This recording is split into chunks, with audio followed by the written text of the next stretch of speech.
কোনোদিন যদি বাড়িতে চুপচাপ বসে থাকি তাহলে তো আমার হাত সুরসুর করে, খালি মনে হয় কী করি কী করি। আজকে ওইরকম একটু ফ্রি ছিলাম, তাই ভাবলাম যে ঠিক আছে কিছু একটু করা যাক। বাড়িতে একটা কাঠের চিরুনি ছিল, যতদূর সম্ভব এটা নিম কাঠের চিরুনি। আমি যখন দোকান থেকে কিনেছিলাম আমাকে উনি তাই বলেছিলেন। তাই ভাবলাম চিরুনিটা কেমন ফাঁকা ফাঁকা লাগছে, ওটাতে একটু কিছু আঁকিবুকি করা যাক। সেরকম ভালো আঁকতে পারি না, কিন্তু তাও মাঝে মধ্যে একটু শখ হয় ওই আর কি। আর তার থেকেও বড় কথা, বাড়িতে বসে একাকিত্ব কাটানোর সঙ্গী হিসাবে আঁকাটাকেই বেছে নিই। মাঝে মধ্যে অবশ্য গানও শুনি। জানি না এতে কী আঁকবো কী করব, কোনো ভাবনা চিন্তা করিনি। ওই নিয়ে বসে পড়লাম। প্রথমে একটু সাদা দিয়ে কোটিং করে তারপরে লাল রং দিয়ে ওই সাদা দিয়ে একটু কলকা করলাম।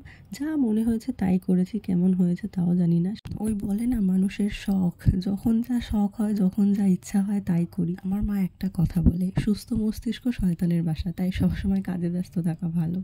এদিকে কথা বলতে বলতে কোনো রকমে আমার আঁকাটাও শেষ। কেমন লাগছে সবাই জানিও কিন্তু।